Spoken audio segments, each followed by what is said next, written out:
Everyone, I am Damayanti. Welcome to my YouTube channel. एबे मु आलोचना करुली पीजी नेट एवं एसएसपी एग्जाम समस्त एग्जाम पाई क्वेश्चन आंसर। तो मोर नोट्स मु गोटे नोट्स शेयर करुची। सुरेंद्र महांती ए नोट्स पीजी नेट जेरे सब एग्जाम पाई उपयोग्य। सुरेंद्र महांती का जन्म कटकर पुरुषोत्तमपुर। सुरेंद्र महांती का जन्म कटकर पुरुषोत्तमपुर। तांको आत्मजीवनी पथ पृथ्वी। तांको आत्मजीवनी पथ पृथ्वी। ओडिया साहित्यर मध्य पर्व और उत्तर पर्व। ओडिया साहित्यर मध्य पर्व और उत्तर पर्व रे आछन्ती चैतन्य बेलास, कन्हाई खुंटिया। बंगला रे आक्षरिक हैला चैतन्य बेलास लिखिछन्ती कन्हाई खुंटिया। अनुवाद करथिले हमर लोचन दास हैला। हमर कन्हाई खुंटिया को अनुवाद करथिले लोचन दास। धनंजय भंज इच्छावती 100 श्लोक। धनंजय भंज इच्छावती 100 श्लोक हैला। चौर पंचशिखा कवि बिल्हण। चौर पंचशिखा कवि बिल्हण। रूप गोस्वामी भक्ति रसामृत सिंधु भजन नीलमणि। रूप गोस्वामी भक्ति रसामृत सिंधु भजन नीलमणि हैला। रस मुक्तावली केन्दुझर राजा श्री बलभद्र नारायण भंजदेव। रस मुक्तावलीर रचयिता केन्दुझर राजा श्री बलभद्र नारायण भंज। संपादक श्री बानाम्बर आचार्य। रस मुक्तावलीर संपादक श्री बानाम्बर आचार्य। अलंकार शास्त्र रे 8 प्रकार रस। रति, हास, श्लोक, क्रोध, उत्साह, भय, जुगुप्सा एवं आश्चर्य हैला। बामनଙ୍କ मतरे किंतु नवरस प्रकाश पाइछि।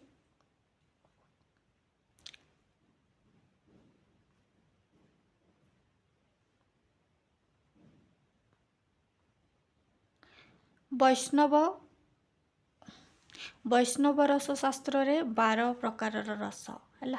वैष्णव रस शास्त्र रे 12 प्रकार रस। अभूत, करुण, रौद्र, विभत्स, भयानक, हास्य, वीर, शांत, हास्य, सखी, वात्सल्य, मधुर, उज्ज्वल बा श्रृंगार। वैष्णव रास शास्त्र रे रस 12 प्रकार। अभूत, करुण, रौद्र, विभत्स, भयानक, हास्य, वीर, शांत, सखी, वात्सल्य, मधुज्वल बा श्रृंगार। नेक्स्ट विभत्स आमर विभाग 2 प्रकार। आलंबन आ उद्दीपना विभाग हैला। श्रृंगार रस 2 प्रकार। संभोग आ विप्रलंब। श्रृंगार रस 2 प्रकार।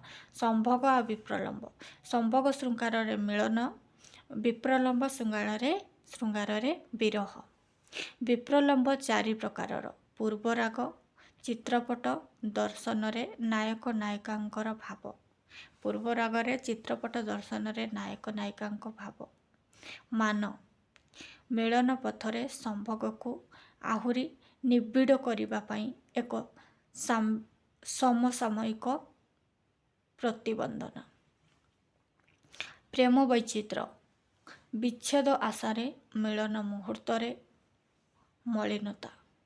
प्रवास सामयिक विच्छेद जनित मानसिक अवस्था। अलंकार शास्त्र अनुसार रीतिवादर प्रवक्तका दंडी आ वामन।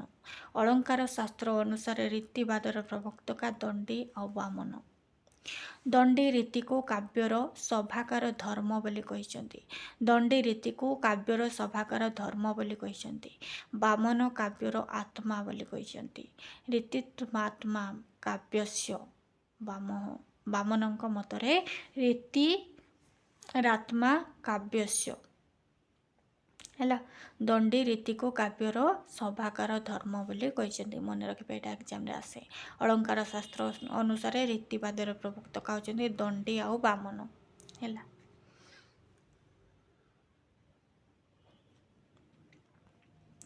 नेक्स्ट नीलांबर दास जैमिनी भारत ପଦ୍ମପୁରାଣ। ନୀଳାମ୍ବର ଦାସଙ୍କ ରଚନା ଜୈମିନୀ ଭାରତ ପଦ୍ମପୁରାଣ। ବିପ୍ର ନାରାୟଣ ଦାସଙ୍କ ରଚନା ହରିବଂଶ। ବିପ୍ର ନାରାୟଣ ଦାସଙ୍କ ରଚନା ହରିବଂଶ। ଦିବାକର ଦାସଙ୍କ ରଚନା ଏକାଦଶୀ ମାହାତ୍ମ୍ୟ। ଦିବାକର ଦାସଙ୍କ ରଚନା ଏକାଦଶୀ ମାହାତ୍ମ୍ୟ। ସାହିତ୍ୟକୁ କାବ୍ୟ ସୌନ୍ଦର୍ଯ୍ୟ ସାହିତ୍ୟ କାବ୍ୟମ୍ ଭାମହ। ସାହିତ୍ୟକୁ କାବ୍ୟ ସୌନ୍ଦର୍ଯ୍ୟ ସାହିତ୍ୟମ୍ କାବ୍ୟମ୍ ଭାମହ। ରୁଜ୍ୟକ ଅଳଙ୍କାର ସର୍ବସ୍ୱ। ରୁଜ୍ୟକ ଅଳଙ୍କାର ସର୍ବସ୍ୱ ସାହିତ୍ୟ ମୀମାଂସା। ରାଜଶେଖର କାବ୍ୟ ମୀମାଂସା। ରାଜଶେଖର କାବ୍ୟ ମୀମାଂସା। ରଘୁନାଥ ହରିଚନ୍ଦନ ଲୀଳାବତୀର ରଚୟିତା। ଲୀଳାବତୀର ରଚୟିତା ରଘୁନାଥ ହରିଚନ୍ଦନ। ବିଷ୍ଣୁ ଦାସ କଳାବତୀ ତିନି ଛାନ୍ଦ ବିଶିଷ୍ଟ। ବିଷ୍ଣୁ ଦାସଙ୍କ ରଚନା କଳାବତୀ ତିନି ଛାନ୍ଦ ବିଶିଷ୍ଟ। ଧନଞ୍ଜୟ ଭଞ୍ଜଙ୍କ ଅନଙ୍ଗରେଖା ନାୟକ କୁସୁମକେତୁ। ଧନଞ୍ଜୟ ଭଞ୍ଜଙ୍କ ରଚନା ଅନଙ୍ଗରେଖା ନାୟକ କୁସୁମକେତୁ।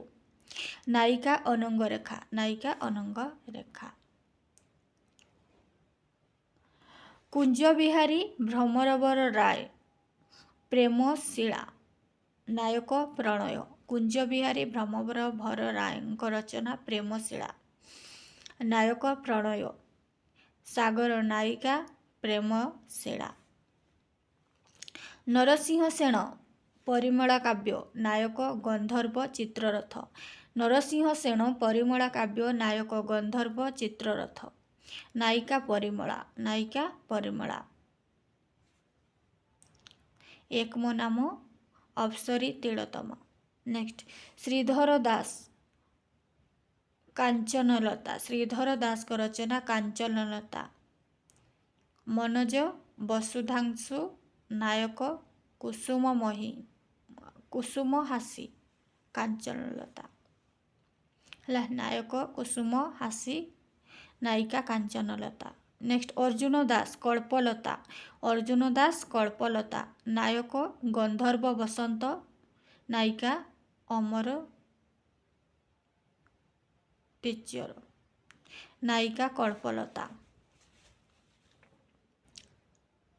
ଅପ୍ସରା ସୁରେଖା। ଅର୍ଜୁନ ଦାସଙ୍କ ରଚନା କଳ୍ପଲତା ନାୟକ ଗନ୍ଧର୍ବ ବସନ୍ତ ନାୟିକା କଳ୍ପଲତା। ନେକ୍ସଟ ଧନଞ୍ଜୟ ଭଞ୍ଜଙ୍କ ରଚନା ଇଚ୍ଛାବତୀ। ଇଚ୍ଛାବତୀ 6 ଛାନ୍ଦ ବିଶିଷ୍ଟ। ନାୟକ ଗୁରୁବ୍ରହ୍ମ ନାୟିକା ଇଚ୍ଛାବତୀ। ଧନଞ୍ଜୟ ଭଞ୍ଜଙ୍କ ରଚନା ଇଚ୍ଛାବତୀ 6 ଛାନ୍ଦ ବିଶିଷ୍ଟ। ନାୟକ ଗୁରୁବ୍ରହ୍ମ ନାୟିକା ଇଚ୍ଛାବତୀ। ନେକ୍ସଟ ନରସିଂହ ସେଣ ପରିମଳା କାବ୍ୟ 14 ଛାନ୍ଦ ବିଶିଷ୍ଟ। ଗପକେଳି ବର୍ଣ୍ଣନା। ନରସିଂହ ସେଣ ପରିମଳା କାବ୍ୟ 14 ଛାନ୍ଦ ବିଶିଷ୍ଟ। ଗପକେଳି ବର୍ଣ୍ଣନା।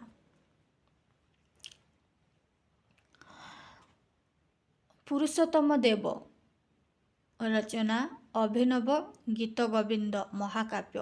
ପୁରୁଷୋତ୍ତମ ଦେବଙ୍କ ରଚନା ଅଭିନବ ଗୀତ ଗୋବିନ୍ଦ ମହାକାବ୍ୟ। ଦିବାକର ମିଶ୍ରଙ୍କ ରଚନା ଭାରତାମୃତ ମହାକାବ୍ୟ। ଦିବାକର ମିଶ୍ରଙ୍କ ରଚନା ଭାରତାମୃତ ମହାକାବ୍ୟ। ପଦ୍ମନାଭ ଶ୍ରୀଚନ୍ଦନଙ୍କ ରଚନା ପ୍ରଭାବତୀ। ପଦ୍ମନାଭ ଶ୍ରୀଚନ୍ଦନଙ୍କ ରଚନା ପ୍ରଭାବତୀ। ଛାନ୍ଦଦାସଙ୍କ ରଚନା ଗୋପୀଜୀବନ ଚଉତିଶା ଗୋପୀଚନ୍ଦନ। ଛାନ୍ଦଦାସଙ୍କ ରଚନା ଗୋପୀଜୀବନ ଚଉତିଶା ଗୋପୀଚନ୍ଦନ। କପିଳେଶ୍ୱର ଦାସଙ୍କ ରଚନା କପଟକେଳି। କପିଳେଶ୍ୱର ଦାସଙ୍କ ରଚନା କପଟକେଳି। ଦୀନକୃଷ୍ଣ ଦାସଙ୍କ ରଚନା ନାମରତ୍ନ ଗୀତା। ଦୀନକୃଷ୍ଣ ଦାସଙ୍କ ରଚନା ନାମରତ୍ନ ଗୀତା। ପଦ୍ମନାଭ ଶଶିରେଖା। ପଦ୍ମନାଭ ଶଶିରେଖା। ଗୋପୀନାଥ ନନ୍ଦ ଶର୍ମା ଶବ୍ଦତତ୍ତ୍ୱ ଅଭିଧାନ। ଗୋପୀନାଥ ନନ୍ଦ ଶର୍ମା ଶବ୍ଦତତ୍ତ୍ୱ ଅଭିଧାନ। ଭାରତ ଦର୍ପଣ ଓଡ଼ିଆ ଭାଷା ତତ୍ତ୍ୱ। ଲୋକନାଥ ବିଦ୍ୟାଧର ଚିତ୍ରକଳା ନୀଳାଦ୍ରି ମହୋତ୍ସବ। ଲୋକନାଥ ବିଦ୍ୟାଧର ଚିତ୍ରକଳା ନୀଳାଦ୍ରି ମହୋତ୍ସବ। ଦୀନକୃଷ୍ଣ ଜଗମୋହନ ଛାନ୍ଦ। ଦୀନକୃଷ୍ଣ ଜଗମୋହନ ଛାନ୍ଦ। ବୃନ୍ଦାବନ ଦାସ ଚୈତନ୍ୟ ଭାଗବତ। ବୃନ୍ଦାବନ ଦାସ ଚୈତନ୍ୟ ଭାଗବତ। ନିର୍ଗୁଣ ମାହାତ୍ମ୍ୟ ଚୈତନ୍ୟ ଦାସ ବିଷ୍ଣୁ ଗର୍ଭ ପୁରାଣ। ନିର୍ଗୁଣ ମାହାତ୍ମ୍ୟ ଚୈତନ୍ୟ ଦାସ ବିଷ୍ଣୁ ଗର୍ଭ ପୁରାଣ। ଗୋରକ୍ଷନାଥ ସପୁଙ୍ଗ ଯୋଗ ସପ୍ତାଙ୍ଗ ଯୋଗ ଗୋରେଖନାଥ ସପ୍ତାଙ୍ଗ ଯୋଗ ମତ୍ସ୍ୟେନ୍ଦ୍ରନାଥ ମତ୍ସ୍ୟେନ୍ଦ୍ର ଗୀତା ମତ୍ସ୍ୟେନ୍ଦ୍ରନାଥ ମତ୍ସ୍ୟେନ୍ଦ୍ର ଗୀତା ବଳରାମ ଦାସ ଛତିଶ ଗୁପ୍ତ ଗୀତା ବଳରାମ ଦାସ ଛତିଶ ଗୁପ୍ତ ଗୀତା ବ୍ରହ୍ମାଣ୍ଡ ଭୂଗୋଳ ଦାର୍ଢ୍ୟତା ଭକ୍ତି ରାମ ଦାସ ଦାର୍ଢ୍ୟତା ଭକ୍ତି। ନେକ୍ସଟ ଭଗବତୀ ଗୀତା ବଳରାମ ଦାସ ଗରୁଡ଼ ଗୀତା ନାମରତ୍ନ ଗୀତା ବିରାଟ ଗୀତା ଗୁପ୍ତ ଗୀତା ବଳରାମ ଦାସଙ୍କ ରଚନା ଭଗବତୀ ଗୀତା ଗରୁଡ଼ ଗୀତା ନାମରତ୍ନ ଗୀତା ବିରାଟ ଗୀତା ଗୁପ୍ତ ଗୀତା। ନେକ୍ସଟ ଅଚ୍ୟୁତାନନ୍ଦ ଦାସଙ୍କ ରଚନା ଉଦୟ କାହାଣୀ ଗୁରୁଭକ୍ତି ଗୀତା ଦଶପଟଳ ହରିବଂଶ ଅଷ୍ଟକ ଗୁହାରୀ ଶବ୍ଦବ୍ରହ୍ମ ସଂହିତା ଜୀବନୀ ଲଳିତ ଗୀତା। ଅଚ୍ୟୁତାନନ୍ଦ ଦାସଙ୍କ ରଚନା ଉଦୟ କାହାଣୀ ଗୁରୁଭକ୍ତି ଗୀତା ଦଶପଟଳ ହରିବଂଶ ଅଷ୍ଟକ ଗୁହାରୀ ଶବ୍ଦବ୍ରହ୍ମ ସଂହିତା। ନେକ୍ସଟ ମାର୍କଣ୍ଡେୟ ଦାସଙ୍କ ରଚନା ମହାଭାଷ୍ୟ କେଶବ କୈଲି ମାର୍କଣ୍ଡେୟ ଦାସଙ୍କ ରଚନା ମହାଭାଷ୍ୟ କେଶବ କୈଲି। ଦାମୋଦର ଦାସଙ୍କ ରଚନା ଋଷିକଲ୍ୟା ଚଉତିଶା ଦାମୋଦର ଦାସଙ୍କ ରଚନା ଋଷିକଲ୍ୟା ଚଉତିଶା। ଲୋକନାଥଙ୍କ ରଚନା ଜ୍ଞାନୋଦୟ କୋଇଲି ଲୋକନାଥଙ୍କ ରଚନା ଜ୍ଞାନୋଦୟ କୋଇଲି ବା ଚଉତିଶା ଲୋକନାଥ ବିଦ୍ୟାଧର। ଈଶ୍ୱର ଦାସ ଚୈତନ୍ୟ ଭାଗବତ ଈଶ୍ୱର ଦାସ ଚୈତନ୍ୟ ଭାଗବତ। ମାଧବ ପଟ୍ଟନାୟକ ଚୈତନ୍ୟ ବିଳାସ ବୈଷ୍ଣବ ଲୀଳାମୃତ ମାଧବ ଦାସଙ୍କ ରଚନା ଚୈତନ୍ୟ ବିଳାସ ବୈଷ୍ଣବ ଲୀଳାମୃତ। ଘନଭଞ୍ଜ ତ୍ରୈଲୋକ୍ୟ ମୋହିନୀ ରସନିଧି ଘନଭଞ୍ଜଙ୍କ ରଚନା ତ୍ରୈଲୋକ୍ୟ ମୋହିନୀ ରସନିଧି ଘନଭଞ୍ଜଙ୍କ ରଚନା ତ୍ରୈଲୋକ୍ୟ ମୋହିନୀ ରସନିଧି। ଲୋକନାଥ ବିଦ୍ୟାଧର ନୀଳାଦ୍ରି ମହୋଦୟ ଚିତ୍ରପଳା ରସବଳେ ପଦ୍ମାବତୀ ପରିଣୟ ଚିତ୍ରବଳା ସର୍ବାଙ୍ଗ ସୁନ୍ଦରୀ ବୃନ୍ଦାବନ ବିହାର। ଲୋକନାଥ ବିଦ୍ୟାଧରଙ୍କ ରଚନା ନୀଳାଦ୍ରି ମହୋତ୍ସୟ ଚିତ୍ରପଳା ରସକଳା ପଦ୍ମାବତୀ ପରିଣୟ ଚିତ୍ରକଳା ସର୍ବାଙ୍ଗ ସୁନ୍ଦରୀ ବୃନ୍ଦାବନ ବିହାର। ଭୂପତି ପଣ୍ଡିତଙ୍କ ରଚନା ପ୍ରେମ ପଞ୍ଚାମୃତ ଭୂପତି ଚଉତିଶା ଏବଂ ଉଦ୍ଧବ ଚଉତିଶା। ଭୂପତି ପଣ୍ଡିତଙ୍କ ରଚନା ପ୍ରେମ ପଞ୍ଚାମୃତ ଭୂପତି ଚଉତିଶା ଏବଂ ଉଦ୍ଧବ ଚଉତିଶା। ପ୍ରାଚୀନ ଓଡ଼ିଆ ଗଦ୍ୟ ସାହିତ୍ୟ ରୂପ କୁସୁମ ରଞ୍ଜନ। ପ୍ରାଚୀନ ଓଡ଼ିଆ ଗଦ୍ୟ ସାହିତ୍ୟ ଏବେ ଦେଖିବା। ପ୍ରାଚୀନ ଗଦ୍ୟାଦର୍ଶ ଆର୍ତ୍ତବଲ୍ଲଭ ମହାନ୍ତି ପ୍ରାଚୀନ ଗଦ୍ୟାଦର୍ଶ ଆର୍ତ୍ତବଲ୍ଲଭ ମହାନ୍ତି। ରୁଦ୍ର ସୁଧାନିଧି ସଂସ୍କରଣ ଆର୍ତ୍ତବଲ୍ଲଭ ମହାନ୍ତି ରୁଦ୍ର ସୁଧାନିଧି ସଂସ୍କରଣ ଆର୍ତ୍ତବଲ୍ଲଭ ମହାନ୍ତି। ତାପରେ ଆମର କରୁଣାକର ରୁଦ୍ର ସୁଧାନିଧିର କରୁଣାକର ହେଲା 1965 ଖ୍ରୀଷ୍ଟାବ୍ଦରେ। ମାଦଳା ପାଞ୍ଜି 1932ରୁ 70। ଆଶ୍ଚର୍ଯ୍ୟ ଚର୍ଯ୍ୟାଚର୍ଯ୍ୟ 1956। ସମନାଥ ବ୍ରତ କଥା ଡକ୍ଟର ଆର୍ତ୍ତବଲ୍ଲଭ ମହାନ୍ତି ଜାନକୀ ବଲ୍ଲଭ ମହାନ୍ତି। ତାପରେ ହେଲା ସମନାଥ ବ୍ରତ କଥା ଆର୍ତ୍ତବଲ୍ଲଭ ମହାନ୍ତି ଜାନକୀ ବଲ୍ଲଭ ମହାନ୍ତି। ଶିଳାଲେଖ ସଂସ୍କରଣ କୁଞ୍ଜ ବିହାରୀ ତ୍ରିପାଠୀ ଶିଳାଲେଖ ସଂସ୍କରଣ କୁଞ୍ଜ ବିହାରୀ ତ୍ରିପାଠୀ। ବଂଶୀଧର ମହାନ୍ତି ଓଡ଼ିଆ ଭାଷାତତ୍ତ୍ୱର ଭୂମିକା ବଂଶୀଧର ମହାନ୍ତି ଓଡ଼ିଆ ଭାଷାତତ୍ତ୍ୱର ଭୂମିକା। ଅଶୋକଙ୍କ ଧଉଳି ଓ ଜଉଗଡ଼ ଶିଳାଲେଖ ଲିପି ବ୍ରାହ୍ମୀ ଲିପି ଅଶୋକଙ୍କ ଧଉଳି ଓ ଜଉଗଡ଼ ଶିଳାଲିପି ବ୍ରାହ୍ମୀ ଲିପି। କୁଞ୍ଜ ବିହାରୀ ତ୍ରିପାଠୀ ପ୍ରାଚୀନ ଓଡ଼ିଆ ଅଭିଲେଖ ଓଡ଼ିଆ ସାହିତ୍ୟ ଏକାଡେମୀ ପାଇଥିଲେ ସେ କୁଞ୍ଜ ବିହାରୀ ତ୍ରିପାଠୀ ପ୍ରାଚୀନ ଓଡ଼ିଆ ଅଭିଲେଖ ପାଇଁ ଓଡ଼ିଆ ସାହିତ୍ୟ ଏକାଡେମୀ ପୁରସ୍କାର ପାଇଥିଲେ।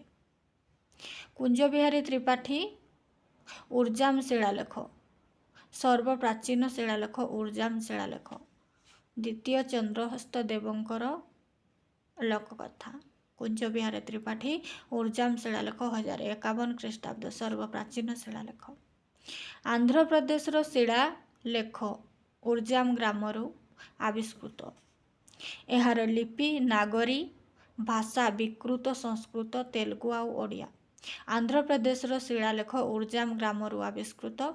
ଏହାର ଲିପି ନାଗରୀ ଏବଂ ଭାଷା ବିକୃତ ସଂସ୍କୃତ ତେଲୁଗୁ ଆଉ ଓଡ଼ିଆ। ମାଧବ ବର୍ମାଙ୍କ ଖୋର୍ଦ୍ଧା ତାମ୍ରଶାସନରେ ଖ୍ରୀଷ୍ଟୀୟ ସପ୍ତଦଶ ଶତାବ୍ଦୀରେ କୁମ୍ଭାର ସଂସ୍କୃତରେ କୁମ୍ଭକାର ଗଦ୍ୟ ଦେଖିବାକୁ ମିଳିଥାଏ। ମାଧବ ବର୍ମାଙ୍କ ଖୋର୍ଦ୍ଧା ତାମ୍ର ଶାସନରେ ଖ୍ରୀଷ୍ଟୀୟ ସପ୍ତମ ଶତାବ୍ଦୀରେ କୁମ୍ଭାର ସଂସ୍କୃତରେ କୁମ୍ଭକାର ଶବ୍ଦ ଦେଖିବାକୁ ମିଳେ।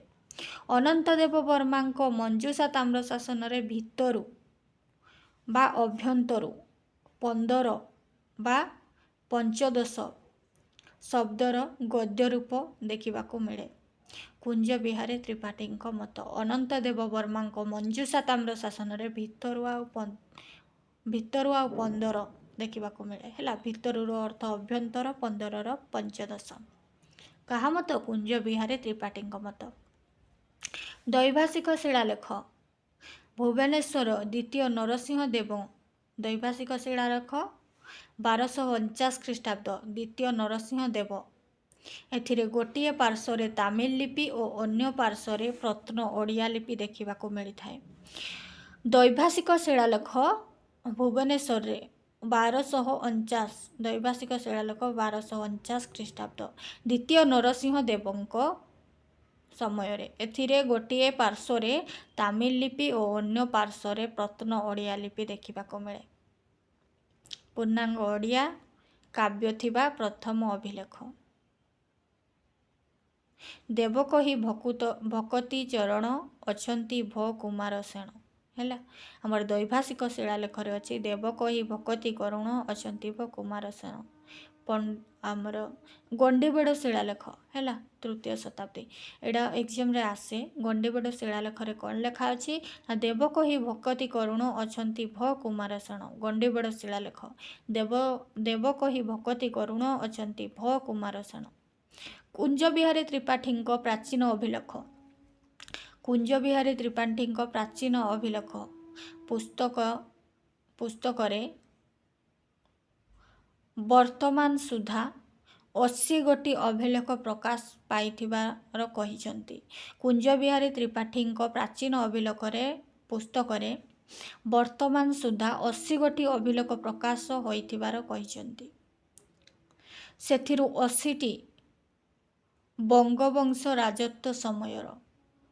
ସୋମନାଥ ସେମାନେ 143ରୁ 300 ବର୍ଷ ଶାସନ କରିଥିଲେ। ଓଡ଼ିଆ ଭାଷା ଓ ଲିପିର କ୍ରମ ବିକାଶ ଓଡ଼ିଆ ଭାଷା ଓ ଲିପିର ବିବର୍ତ୍ତନ ଆର୍ତ୍ତବଲ୍ଲଭ ମହାନ୍ତି 9 ଗୋଟି ଅଭିଲେଖର ଉଲ୍ଲେଖ କରିଛନ୍ତି। ଓଡ଼ିଆ ଭାଷା ଓ ଲିପିର କ୍ରମ ବିକାଶ ଓଡ଼ିଆ ଭାଷା ଓ ଲିପିର ବିବର୍ତ୍ତନ ଆର୍ତ୍ତବଲ୍ଲଭ ମହାନ୍ତି ପ୍ରାଚୀନ ଗଦ୍ୟାଦର୍ଶରେ।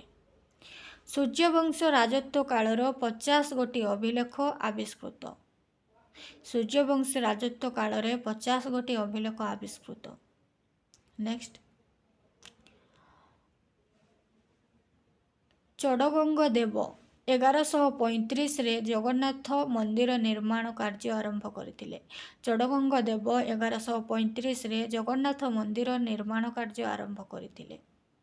ଲାଙ୍ଗୁଡ଼ା ନରସିଂହ ଦେବ 1238ରୁ 1263 ଲାଙ୍ଗୁଡ଼ା ନରସିଂହ ଦେବଙ୍କ ସମୟ 1238ରୁ 1263।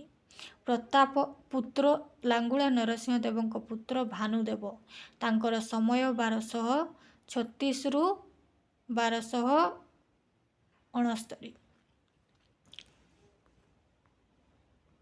ଦ୍ୱିତୀୟ ନରସିଂହ ଦେବଙ୍କ ସମୟ 1279ରୁ 1308। ଦ୍ୱିତୀୟ ନରସିଂହ ଦେବଙ୍କ ସମୟ 1279ରୁ 1308। ଲକ୍ଷ୍ମୀ ସଂହାର ମନ୍ଦିର। ତୁଳାଭିଣା ଜଗନ୍ନାଥ ଦାସ ଶିବ ପାର୍ବତୀଙ୍କ କଥୋପକଥନ ବର୍ଣ୍ଣିତ। ତୁଳାଭିଣା ଜଗନ୍ନାଥ ଦାସ ଶିବ ପାର୍ବତୀଙ୍କ କଥୋପକଥନ ବର୍ଣ୍ଣିତ। ଗୁରୁବାର ଓଷା ବା ମାଣବସା ଓଷା ମାର୍ଗଶିର ମାସରେ ପାଳିତ ହୁଏ। ଗୁରୁବାର ଓଷା ମାର୍ଗଶିର ମାସରେ ପାଳିତ ହୁଏ। ସୁଦଶା ବ୍ରତ ଶୁକ୍ଳପକ୍ଷ ଗୁରୁବାର ଦଶମୀ ଦିନ ପାଳିତ ହୁଏ। ସୁଦଶା ବ୍ରତ ଶୁକ୍ଳପକ୍ଷ ଗୁରୁବାର ଦଶମୀ ଦିନ ପାଳିତ ହୁଏ। ଖୁଦୁରୁକୁଣୀ ଓଷା ଭାଦ୍ରବ ମାସ ପ୍ରତି ରବିବାରରେ ପାଳିତ ହୁଏ। ଖୁଦୁରୁକୁଣୀ ଓଷା ଭାଦ୍ରବ ମାସ ପ୍ରତି ରବିବାରରେ ପାଳିତ ହୁଏ। ବୁଧେଇ ଓଷା ଭାଦ୍ରବ ମାସ ପ୍ରତି ବୁଧବାରରେ ପାଳିତ ହୁଏ। ବୁଧେଇ ଓଷା ଭାଦ୍ରବ ମାସ ପ୍ରତି ବୁଧବାରରେ ପାଳିତ ହୁଏ। ଜନ୍ମାଷ୍ଟମୀ ଭାଦ୍ରବ ମାସ ପକ୍ଷ ଅଷ୍ଟମୀ ଦିନ ହୁଏ। जन्माष्टमी भाद्रव मास कृष्ण पक्ष अष्टमी दिन पालित हुए। जन्माष्टमी भाद्रव मास कृष्ण पक्ष अष्टमी दिन पालित हुए। सोमनाथ व्रत को केतेक स्थान रे बड़ ओषा कुहाଯାଏ। सोमनाथ व्रत को केतेक स्थान रे बड़ ओषा कुहाଯାए। एथिरे शिवं को पूजा करा जाए। सोमनाथ व्रत को केतेक स्थान रे बड़ ओषा कुहाଯାए। एथिरे शिवं को पूजा करा जाए। सोमनाथ व्रत कथा संपादक आर्तबल्लभ महांती। सोमनाथ व्रत कथा संपादक आर्तबल्लभ महांती। शिव पार्वती को सोमनाथ व्रत कथार महिमा गुण छलती। सोमनाथ व्रत कथारे तृतीय भक्ति रे एण प्रत्यय एवं सप्तमी भक्ति रे सप्तमी उक्ति रे ए प्रत्यय व्यवहार होइछि। हैला सोमनाथ व्रत कथारे तृतीय भक्ति रे एण प्रत्यय आ सप्तमी विभक्ति रे ए प्रत्यय प्रयोग करा जाइछि। सोमनाथ व्रत भाद्रव मास शुक्ल पक्ष षष्ठी दिन आरंभ हुए। सोमनाथ व्रत भाद्रव मास शुक्ल पक्ष षष्ठी दिन आरंभ हुए एवं दशहरा दिन परिसमाप्ति घटे। दशहरा दिन परिसमाप्ति घटे। पुरुष और नारी उभय पालन करती। सोमनाथ व्रत पुरुष और नारी उभय पालन करती। बाणभट्ट हर्ष चरित्र। बाणभट्ट हर्ष चरित्र कादम्बरी। क्षेमेन्द्र औचित्यवाद कुंतक वक्रोक्ति। दंडी दशकुमार चरित 10 जन राजा चरित्र वर्णना। दंडी दशकुमार चरित्र रे 10 जन राजांक चरित्र वर्णना। क्षेमेन्द्र बृहत कथा मंजरी औचित्यवाद। क्षेमेन्द्र बृहत कथा मंजरी आ औचित्यवादर प्रमाणता। समदेव कथा सरित सागर। समदेव कथा सरित सागर। शिवदास बेताल पंचविंशतिका 25टी गल्पर समाहार। शिवदास को रचना बेताल पंचविंशतिका 25टी गल्पर समाहार। शिवदास विक्रमार्क चरित 32 सिंहासन। शिवदास को रचना विक्रमार्क चरित्र 32 सिंहासनर रचयिता। नेक्स्ट रुद्र सुधानिधि डॉक्टर करुणाकर वृत्तगंधी शैली रे रचित। रुद्र सुधानिधि वृत्तगति शैली रे रचित। डॉक्टर करुणाकर। पूर्ण संपादन 1965। रुद्र सुधानिधि रे 2 जन राजांकर नाम उल्लेख। वसुधा मंडलर राजा अनंत पद्माकर, पृथ्वी तिलकर राजा धर्मध्वज एवं वैष्णव थिले। रुद्र सुधानिधि रे 2 जन राजांकर नाम उल्लेख। वसुधा मंडलर राजा अनंत पद्माकर, पृथ्वी तिलकर राजा धर्मध्वज एमाने वैष्णवी थिले। रुद्र सुधानिधिर नायक अभिनव चैतन्य बा तांकर पूर्व नाम रुद्र सुधानिधि। नायिका मोहिनी कन्या बा मृत्यु संजीवनी। रुद्र सुधानिधिर नायक अभिनव चैतन्य तांको पूर्व नाम रुद्र सुधानिधि। नायिका मोहिनी कन्या मृत्यु संजीवनी। अभिनव चैतन्य 50 वर्णरे शिवस्तुति करिसेंती। अभिनव चैतन्य 50 वर्णरे शिवस्तुति करिसेंती। ब्रजनाथ बड़जेनांक पिता बालुकेश्वर पट्टनायक। ब्रजनाथ बड़जेनांक पिता बालुकेश्वर पट्टनायक। सृष्टि ब्रजनाथ बड़जेनांक सृष्टि गुड़िक केली कलानिधि, विचक्षणा, विदेशानुचिंता, अंबिका विलास, चंडी मालश्री, गोपी विलास, श्याम रासोत्सव आदि पौराणिक कृति। समर तरंगरे राजनीति साहित्य, प्रेम समर काव्य साहित्य। चतुर विनोदर संपादक सुधाकर पट्टनायक। आम ब्रजनाथ गड़जनांकर कृति गुड़िक कौन? केली कलानिधि, विचक्षणा, विदेशानुचिंता, अंबिका विलास, चंडा मालश्री, गोपी विलास, श्याम रसोत्सव, समर तरंग राजनीतिक साहित्य। चतुर विनोद संपादक सुधाकर पट्टनायक।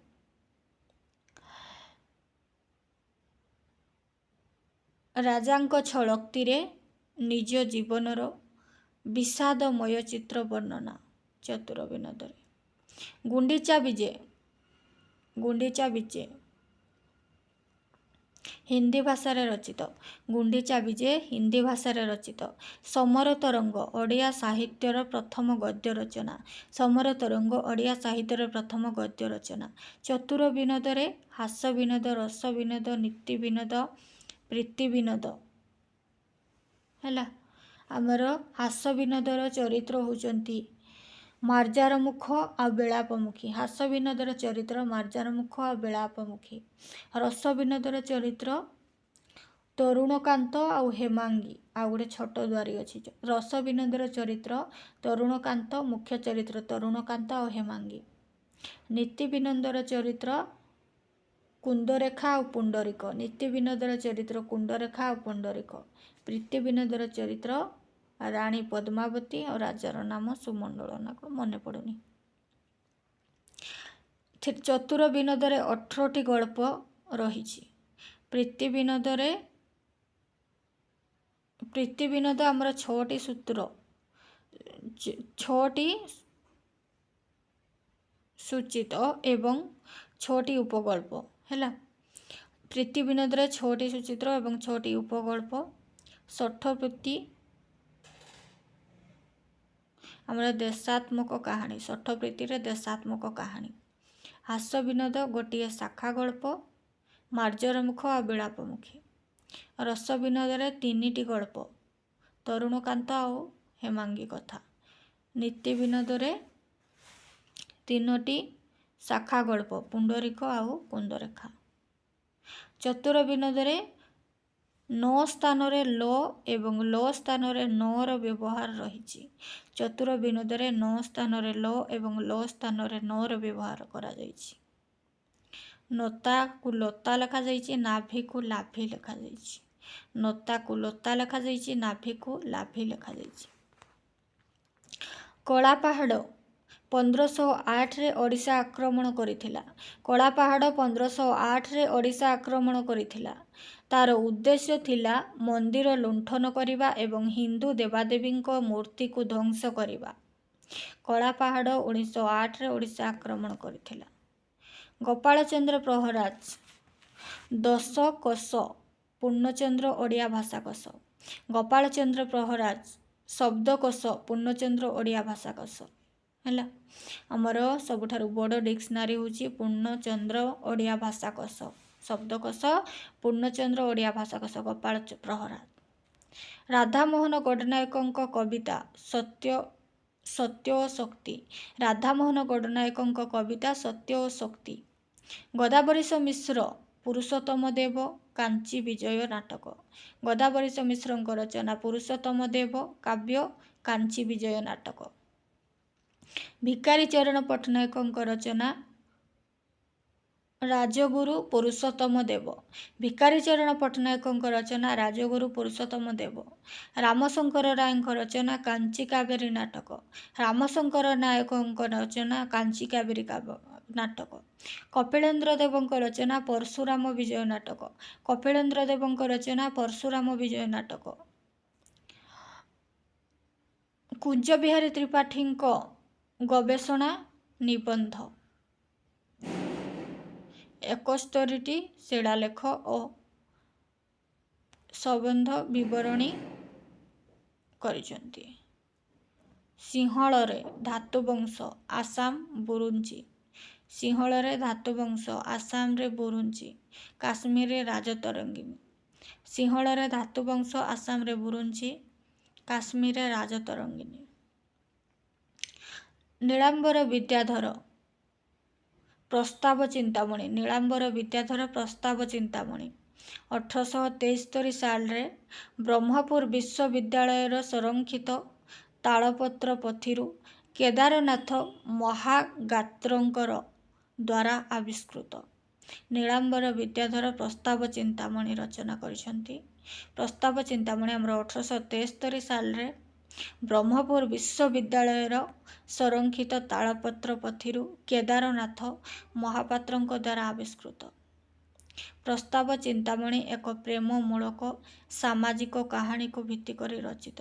ପ୍ରସ୍ତାବ ଚିନ୍ତାମଣି ଏକ ପ୍ରେମମୂଳକ ସାମାଜିକ କାହାଣୀକୁ ନେଇକି ରଚିତ। ଓଡ଼ିଆ ସାହିତ୍ୟର ସଂକ୍ଷିପ୍ତ ପରିଚୟରୁ ନୋଟ୍ସ। ବୃନ୍ଦାବନ ଚନ୍ଦ୍ର ଆଚାର୍ଯ୍ୟଙ୍କ ବହି ହେଲା, ସେଇ ଓଡ଼ିଆ ସାହିତ୍ୟର ସଂକ୍ଷିପ୍ତ ପରିଚୟରୁ ନୋଟ୍ସ। ଓଡ଼ିଆ ସାହିତ୍ୟରେ ଆଦିଯୁଗ ନବମ ଶତାବ୍ଦୀରୁ 14ଶ ଶତାବ୍ଦୀ। ଓଡ଼ିଆ ସାହିତ୍ୟରେ ଆଦିଯୁଗ ନବମ ଶତାବ୍ଦୀରୁ 14ଶ ଶତାବ୍ଦୀ। ଏଥିରେ 3ଟି ରୂପ ଲିଖିତ, ମୌଖିକ, ଅଭିଲେଖ। ଏଥିରେ 3ଟି ରୂପ ଲିଖିତ, ମୌଖିକ, ଅଭିଲେଖ। ସାରଳା ଯୁଗ 1400ରୁ 1499। ସାରଳା ଯୁଗ 1400ରୁ 1499। ପଞ୍ଚସଖା ଯୁଗ 1600ରୁ 1650। ପଞ୍ଚସଖା ଯୁଗ 1600ରୁ 1650। ରୀତି ଯୁଗ 1650ରୁ 1880। ରୀତି ଯୁଗ 1650ରୁ 1880। ଆଧୁନିକ ଯୁଗ 1880ରୁ ଏଯାବତ୍। ଆଧୁନିକ ଯୁଗ 1880ରୁ ଏଯାବତ୍। ଆଧୁନିକ ଯୁଗର କେତୋଟି ଉପବିଭାଗ: ରାଧାନାଥ ଯୁଗ, ସତ୍ୟବାଦୀ ଯୁଗ, ସବୁଜ ଯୁଗ, ପ୍ରଗତିବାଦୀ ଧାରା ଓ ଅତ୍ୟାଧୁନିକ ଯୁଗ ହେଲା। ହାତୀଗୁମ୍ଫା ଶିଳାଲେଖ ଖାରବେଳ ଭୁବନେଶ୍ୱର ନିକଟସ୍ଥ ଉଦୟଗିରି ପର୍ବତ ଗାତ୍ରରେ ଖୋଦିତ। ହାତୀଗୁମ୍ଫା ଶିଳାଲେଖ ଖାରବେଳ ଭୁବନେଶ୍ୱର ନିକଟସ୍ଥ ଉଦୟଗିରି ପାର୍ବତ୍ୟାଞ୍ଚଳରେ ଖୋଦିତ। ବ୍ରାହ୍ମଲିପିର ପ୍ରଥମ ନିଦର୍ଶନ ଅଶୋକଙ୍କ ଧଉଳି ଜଉଗଡ଼ ଶିଳାଲେଖ। ବ୍ରାହ୍ମୀ ଲିପିର ପ୍ରଥମ ନିଦର୍ଶନ ଅଶୋକଙ୍କ ଧଉଳି ଜଉଗଡ଼ ଶିଳାଲେଖ। ବ୍ରାହ୍ମୀ ଲିପିର ଦ୍ୱିତୀୟ ନିଦର୍ଶନ ଖାରବେଳଙ୍କ ହାତୀଗୁମ୍ଫା ଶିଳାଲେଖରୁ ମିଳିଥାଏ। ବ୍ରାହ୍ମଲିପିର ଦ୍ୱିତୀୟ ନିଦର୍ଶନ ଖାରବେଳଙ୍କ ହାତୀଗୁମ୍ଫା ଶିଳାଲେଖରୁ ମିଳିଥାଏ। ଇନ୍ଦ୍ରଭୂତି ଜ୍ଞାନସିଦ୍ଧ ସମୂଳ ସମ୍ବଲପୁର ରାଜା। ତାଙ୍କ ଭଉଣୀ ଲକ୍ଷ୍ମୀଙ୍କରା ସହଜଯାନର ପ୍ରବର୍ତ୍ତକା। ଲୁଇପା ଆଦି ସିଦ୍ଧମାନେ ବୌଦ୍ଧ ମହାଯାନରୁ ବଜ୍ରଯାନ ତାନ୍ତ୍ରିକ। ଲୁଇ ଆଦି ସିଦ୍ଧମାନେ ବୌଦ୍ଧ ମହାଯାନରୁ ବଜ୍ରଯାନ ତାନ୍ତ୍ରିକ ଯାନ। ବ୍ୟଗତ ନାରାୟଣ ସାହୁ ବେଣିସଂହାର ନାଟକମ୍। ନାରାୟଣ ସାହୁ ବେଣିସଂହାର ନାଟକମ୍। ମୁରାରୀ ମିତ୍ର ଅନର୍ଘ ରାଘବ ନାଟକ। ମୁରାରୀ ମିତ୍ର ଅନର୍ଘ ରାଘବ ନାଟକ। ଦିବାକର ଦାସ ଜଗନ୍ନାଥ ଚରିତାମୃତ। ଦିବାକର ଦାସ ଜଗନ୍ନାଥ ଚରିତାମୃତ। ଜଗନ୍ନାଥ ଦାସଙ୍କ ଜୀବନୀ। ଜଗନ୍ନାଥ ଚରିତାମୃତରେ ରଚନା କରାଯାଇଛି ଜଗନ୍ନାଥଙ୍କ ଜୀବନୀ। ଶ୍ରୀ ଚୈତନ୍ୟ ଚରିତାମୃତ। ଦିବାକର ଦାସଙ୍କ ଆଉ ଅଛି ଶ୍ରୀ ଚୈତନ୍ୟ ଚରିତାମୃତ। ଈଶ୍ୱର ଦାସ ଆମର କୃଷ୍ଣବାସ କବିରାଜ ଶ୍ରୀ ଚୈତନ୍ୟ ଚରିତାମୃତ। କୃଷ୍ଣ ଦାସ କବିରାଜଙ୍କ ରଚନା ଶ୍ରୀ ଚୈତନ୍ୟ ଚରିତାମୃତ। ଈଶ୍ୱର ଦାସଙ୍କ ରଚନା ଚୈତନ୍ୟ ଭାଗବତ। ଈଶ୍ୱର ଦାସଙ୍କ ରଚନା ଚୈତନ୍ୟ ଭାଗବତ। ଶ୍ରୀ ଚୈତନ୍ୟଙ୍କ ଜୀବନୀ ବର୍ଣ୍ଣିତ ଏଥିରେ। ପ୍ରଗତି ଯୁଗର ମୁଖ୍ୟ ପ୍ରବକ୍ତା ସଚ୍ଚି ରାଉତରାୟ ଅନନ୍ତ ପଟ୍ଟନାୟକ। ପ୍ରଗତି ଯୁଗର ମୁଖ୍ୟ ପ୍ରବକ୍ତା ସଚ୍ଚି ରାଉତରାୟ ଅନନ୍ତ ପଟ୍ଟନାୟକ। ପ୍ରଗତି ଯୁଗର ମୁଖ୍ୟ ପ୍ରବକ୍ତା ସଚ୍ଚି ରାଉତରାୟ ଅନନ୍ତ ପଟ୍ଟନାୟକ। ନାଟକ କ୍ଷେତ୍ରରେ କାଳିନ୍ଦୀ ଚରଣ ପଟ୍ଟନାୟକ। ଉପନ୍ୟାସ କ୍ଷେତ୍ରରେ କାହ୍ନୁଚରଣ ଗୋପୀନାଥ ମହାନ୍ତି। ବ୍ୟଙ୍ଗ ବିଦ୍ରୂପର ହାସ୍ୟରସ କ୍ଷେତ୍ରରେ ଗୋଦାବରୀଶ ମହାପାତ୍ର। ପ୍ରଗତି ଯୁଗର ମୁଖ୍ୟ ପ୍ରବକ୍ତା ହେଉଛନ୍ତି ସଚ୍ଚି ରାଉତରାୟ ଅନନ୍ତ ପଟ୍ଟନାୟକ। ନାଟକ କ୍ଷେତ୍ରରେ କାଳୀଚରଣ ପଟ୍ଟନାୟକ। ନାଟକ କ୍ଷେତ୍ରରେ କାଳୀଚରଣ ପଟ୍ଟନାୟକ। ଉପନ୍ୟାସ କ୍ଷେତ୍ରରେ କାହ୍ନୁଚରଣ ଗୋପୀନାଥ ମହାନ୍ତି। ଉପନ୍ୟାସ କ୍ଷେତ୍ରରେ କାହ୍ନୁଚରଣ ଗୋପୀନାଥ ମହାନ୍ତି। ବ୍ୟଙ୍ଗ ବିଦ୍ରୂପ ଓ ହାସ୍ୟରସରେ ଗୋଦାବରୀଶ ମହାପାତ୍ର। 1947 ପରେ ଅତ୍ୟାଧୁନିକ ଯୁଗର ବିକାଶ। 1947 ପରେ ଅତ୍ୟାଧୁନିକ ଯୁଗର ବିକାଶ। ଇନ୍ଦ୍ରଭୂତିଙ୍କ ବଜ୍ରଯାନ ଲକ୍ଷ୍ମୀଙ୍କରାଙ୍କ ଦ୍ୱାରା ସହଜଯାନରେ ପରିଣତ ହେଲା। ଇନ୍ଦ୍ରଭୂତିଙ୍କ ବଜ୍ରଯାନ ଲକ୍ଷ୍ମୀଙ୍କରାଙ୍କ ଦ୍ୱାରା ସହଜଯାନରେ ପରିଣତ ହେଲା। ବଜ୍ରଯାନ ପଞ୍ଚଧ୍ୟାନୀ ବୁଦ୍ଧ ଓ ତାନ୍ତ୍ରିକ ଦେବାଦେବୀର ଆରାଧନା। ବଜ୍ରଯାନରେ ପଞ୍ଚଧ୍ୟାନୀ ବୁଦ୍ଧ ଓ ତାନ୍ତ୍ରିକ ଦେବାଦେବୀର ଆରାଧନା। ସହଜଯାନରେ କାୟା ସାଧନାର ମୁଖ୍ୟ ଲକ୍ଷ୍ୟ। ସହଜଯାନର ମୁଖ୍ୟ ଲକ୍ଷ୍ୟ କାୟା ସାଧନା। ଚର୍ଯ୍ୟା ଗୀତିକା ଲିଖିତ ସାହିତ୍ୟ, ଚର୍ଯ୍ୟା ଗୀତିକା ଲିଖିତ ସାହିତ୍ୟ। ସହଜିଆ ସାଧକ ସଂଖ୍ୟା 84, ଚର୍ଯ୍ୟା ଗୀତିକାର 84। ଲୁଇପାଙ୍କ ପ୍ରଥମ ସିଦ୍ଧ ରୂପେ ପରିଣତ ଥିଲେ ମଧ୍ୟ ସର୍ବପ୍ରାଚୀନ ସିଦ୍ଧ ହେଉଛନ୍ତି ସରହପା, ଶେଷ ସିଦ୍ଧ ହେଉଛନ୍ତି ଦାରିକପା। ଲୁଇପା ପ୍ରଥମ ସିଦ୍ଧ ରୂପେ ପରିଚିତ ଥିଲେ ମଧ୍ୟ ସର୍ବପ୍ରାଚୀନ ସିଦ୍ଧ ହେଉଛନ୍ତି ସରହପା, ଶେଷ ସିଦ୍ଧ ହେଉଛନ୍ତି ଦାରିକପା। ସରହପା ଲାମନାଥଙ୍କ ବିବରଣୀ ଅନୁସାରେ ସେ ଓଡ଼ିଶାର ଆଦିବାସୀ। ହେଲା, ଲାମନାଥଙ୍କ ବିବରଣୀ ଅନୁସାରେ ସରହପା ଓଡ଼ିଶାର ଅଧିବାସୀ। ସେ ରାହୁଳ ଭଦ୍ର ମହାସବର ସରହ ବଜ୍ର ନାମରେ ନାମିତ। ସରହପା ଦୋହାକସ ତାଙ୍କର ଶିଷ୍ୟ। ସରହପାଙ୍କ ରଚନା ଦୋହାକସ। ତାଙ୍କର ଶିଷ୍ୟ ସବରିପା। ସରହପାଙ୍କ ଶିଷ୍ୟ ସବରିପା। ସବରିକାଙ୍କ ଶିଷ୍ୟ ଲୁଇପା। ସବରିପାଙ୍କ ଶିଷ୍ୟ ଲୁଇପା। ଜ୍ଞାନମୁଦ୍ରା ନୈରାତ୍ମ୍ୟକ ସବରି ବୋଲି ସମ୍ବୋଧନ କରାଯାଇଛି। ଜ୍ଞାନମୁଦ୍ରା ନୈରାତ୍ମକକୁ ସବରି ବୋଲି ସମ୍ବୋଧନ କରାଯାଇଛି। ଭୁସୁକୁପାଙ୍କ ଅନ୍ୟ ନାମ ରାଉତ। ଭୁସୁକୁପାଙ୍କ ଅନ୍ୟ ନାମ ରାଉତ। କେନ୍ଦୁଝରରେ ତାଙ୍କର ଜନ୍ମସ୍ଥାନ। ଭୁସୁକୁପାଙ୍କ ଜନ୍ମସ୍ଥାନ କେନ୍ଦୁଝର। କୃଷ୍ଣପାଙ୍କ ଅନ୍ୟ ନାମ ଗୁଡ଼ିକ ମନେ ରଖିବେ। କୃଷ୍ଣାଚାର୍ଯ୍ୟ, ମନ୍ତ୍ରଣାଚାର୍ଯ୍ୟ, ରଟକୃଷ୍ଣ ଉପାଧ୍ୟାୟ ନାମରେ ପରିଚିତ। କାହ୍ନୁପାଦଙ୍କ ଗୁରୁ ଜାଳନ୍ଧରୀପା। କାହ୍ନୁପାଦଙ୍କ ସାଧନା ପୀଠ ସମପୁରୀ ବା ସ୍ୱର୍ଣ୍ଣପୁରୀ। କାହ୍ନୁପାଦଙ୍କ ସାଧନା ପୀଠ ସମପୁରୀ ବା ସ୍ୱର୍ଣ୍ଣପୁରୀ। ସର୍ବାଧିକ ପଦର ସ୍ରଷ୍ଟା ଥିଲେ। କାହ୍ନୁପାଦ ସର୍ବାଧିକ ପଦର ସ୍ରଷ୍ଟା ଥିଲେ। ହେଲା, 13ଟି ପଦ କାହ୍ନୁପାଦ ଲେଖିଛନ୍ତି। ଚର୍ଯ୍ୟାପଦର ଭାଷା ପୂର୍ବୀ ଅପଭ୍ରଂଶ। ବୌଦ୍ଧଗାନ ଓ ଦୋହାର ଭାଷା ମାଗଧୀ ଅପଭ୍ରଂଶ ଭାଷା। ଚର୍ଯ୍ୟା ଗୀତିକା ବା ଦୋହାକସରେ ଭାଷା ସନ୍ଧା ଭାଷା ବା ଅଭିପ୍ରାୟକ ଭାଷା। ଚର୍ଯ୍ୟା ଗୀତି ବା ଦୋହାକସରେ ଭାଷା ସନ୍ଧା ଭାଷା ବା ଅଭିପ୍ରାୟକ ଭାଷା। ଗୋରେଖ ଗୀତା ଚନ୍ଦ୍ରଶେଖର ନାଥ। ଗୋରେଖନାଥ ଶିଶୁ ବେଦ।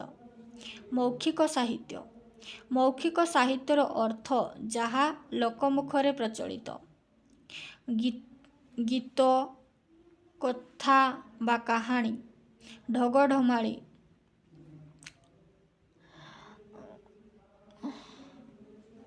ଗାନ କରାଯାଇଥିବା ଗୀତ। ପଲ୍ଲୀ ଗୀତକୁ 3ଟି ଶ୍ରେଣୀରେ ବିଭକ୍ତ କରାଯାଇଛି: ସାମାଜିକ, ଶିକ୍ଷାତ୍ମକ ଆଉ ଧାର୍ମିକ।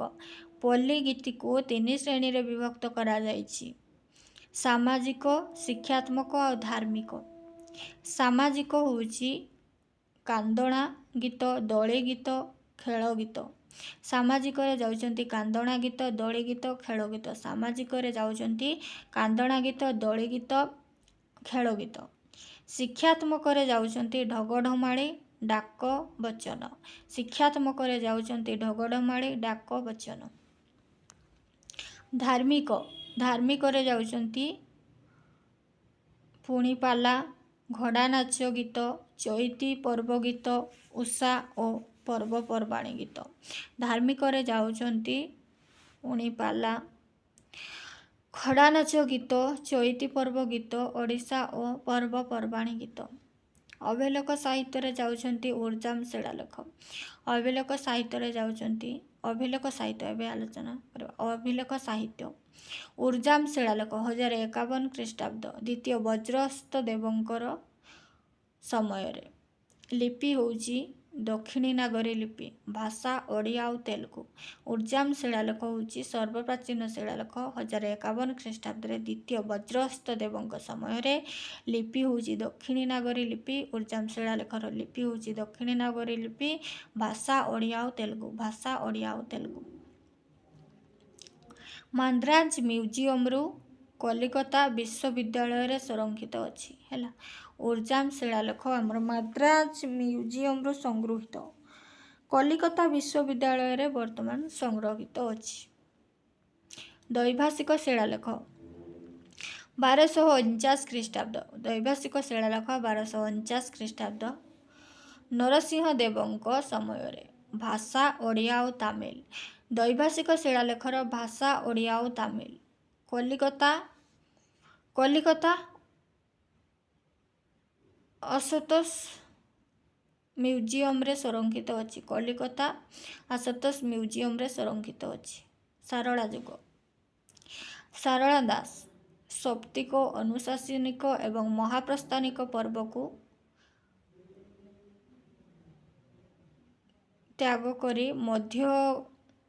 ସେ କରିଛନ୍ତି ମଧ୍ୟ ଗଦା ଏବଂ କାଇଁସିକା ପର୍ବକୁ ନୂତନ ଭାବରେ ଯୋଡ଼ିଛନ୍ତି। ହେଲା, ଆମର ଯେଉଁ ସଂସ୍କୃତ ମହାଭାରତରେ ଯେଉଁ ସୌପ୍ତିକ ପର୍ବ, ଅନୁଶାସନିକ ପର୍ବ ଏବଂ ମହାପ୍ରସ୍ଥାନିକ ପର୍ବ ଅଛି, ତାକୁ ସାରଳା ଦାସ ଓଡ଼ିଆ ମହାଭାରତରେ କ'ଣ କରିଛନ୍ତି? ଗଦା ପର୍ବ, କାଇଁସିକା ପର୍ବ ଏବଂ ମଧ୍ୟ ପର୍ବ କହିଛନ୍ତି। ମଧା, କାଇଁସିକା ଆଉ ଗଦା। ହେଲା, ସାରଳା ଯୁଗ ହେଉଛି 1480ରୁ 1580। ନେକ୍ସଟ ପଞ୍ଚସଖା ଯୁଗ 1550ରୁ 1650। ପଞ୍ଚସଖା ଯୁଗ 1550ରୁ 1650। ପଞ୍ଚସଖା ଯୁଗରେ କପିଳେନ୍ଦ୍ର ଦେବଙ୍କ ସମୟ 1435ରୁ 1467। କପିଳେନ୍ଦ୍ର ଦେବଙ୍କ ସମୟ 1435ରୁ 1467। ପୁରୁଷୋତ୍ତମ ଦେବଙ୍କ ସମୟ 1467ରୁ 1497। ପୁରୁଷୋତ୍ତମ ଦେବଙ୍କ ସମୟ 1467ରୁ 1497। ପ୍ରତାପରୁଦ୍ର ଦେବଙ୍କ ସମୟ 1497ରୁ 1578। ପ୍ରତାପରୁଦ୍ର ଦେବଙ୍କ ସମୟ 1497ରୁ 1578। ବଳରାମ ଦାସ ବେଦାନ୍ତ ସାର ଗୁପ୍ତ ଗୀତା। ବଳରାମ ଦାସଙ୍କ ରଚନା ବେଦାନ୍ତ ସାର ଗୁପ୍ତ ଗୀତା। ଜଗନ୍ନାଥ ଦାସଙ୍କ ରଚନା ଶୈବାଗମ ଭାଗବତ, ଷୋଳ ଚଉପଦୀ, ଗୁପ୍ତ ଭାଗବତ, ଉଷାହରଣ, ଦାରୁବ୍ରହ୍ମ ଗୀତା।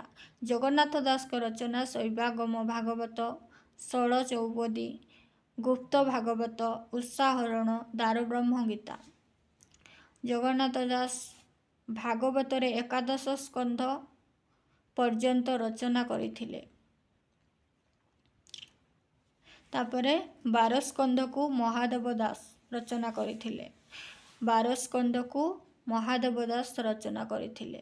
13 ସ୍କନ୍ଧ ଦ୍ୱାରିକା ଦାସ ରଚନା କରିଥିଲେ। 13 ସ୍କନ୍ଧ ଦ୍ୱାରିକା ଦାସ ରଚନା କରିଥିଲେ। ଏଇଟା ବହୁତ ଇମ୍ପୋର୍ଟାଣ୍ଟ। ହେଲା, ଜଗନ୍ନାଥ ଦାସ ଭାଗବତରେ 11 ସ୍କନ୍ଧ ପର୍ଯ୍ୟନ୍ତ ରଚନା କରିଥିଲେ।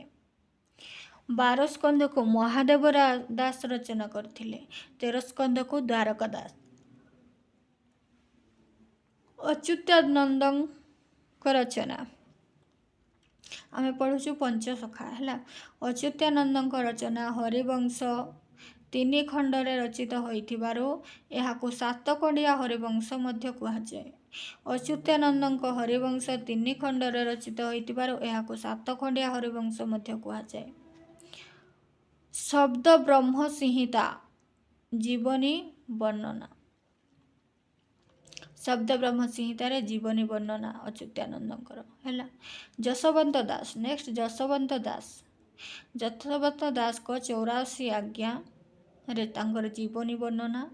ପ୍ରେମ ଭକ୍ତି ବ୍ରହ୍ମ ଗୀତା, ଶିବସ୍ୱରଦ୍ୱୟ ଗୀତ ଗୋବିନ୍ଦଚନ୍ଦ୍ର, ଆଧ୍ୟାତ୍ମ ଚେତନା ଗୀତା। ଯଶୋବନ୍ତ ଦାସଙ୍କ ରଚନା 84 ଆଜ୍ଞା, ଜୀବନୀ ବର୍ଣ୍ଣିତ। ପ୍ରେମ ଭକ୍ତି ରସାମୃତ, ଶିବସ୍ୱରଦ୍ୱୟ ଗୀତ ଗୋବିନ୍ଦଚନ୍ଦ୍ର, ଆତ୍ମା ପରତେ ଗୀତା। ନେକ୍ସଟ ଶିଶୁ ଅନନ୍ତ ଦାସଙ୍କ ରଚନା। ପୁରୀ ଜିଲ୍ଲାରେ ବାଲିପାଟଣାରେ ତାଙ୍କର ଗାଦି ବା ସମାଧିପୀଠ। ଶିଶୁ ଅନନ୍ତ ଦାସଙ୍କ ପୁରୀ ଜିଲ୍ଲାରେ ବାଲିପାଟଣାଠାରେ ତାଙ୍କର ଗାଦି ବା ସମାଧିପୀଠ। ହେତୁଦୟ ଭାଗବତ, ମନଚୈତନ୍ୟ କଥୋପକଥନ। ଶିଶୁ ଅନନ୍ତ ଦାସଙ୍କ ହେତୁଦୟ ଭାଗବତରେ ମନ ଚୈତନ୍ୟଙ୍କ କଥୋପକଥନ ବର୍ଣ୍ଣିତ।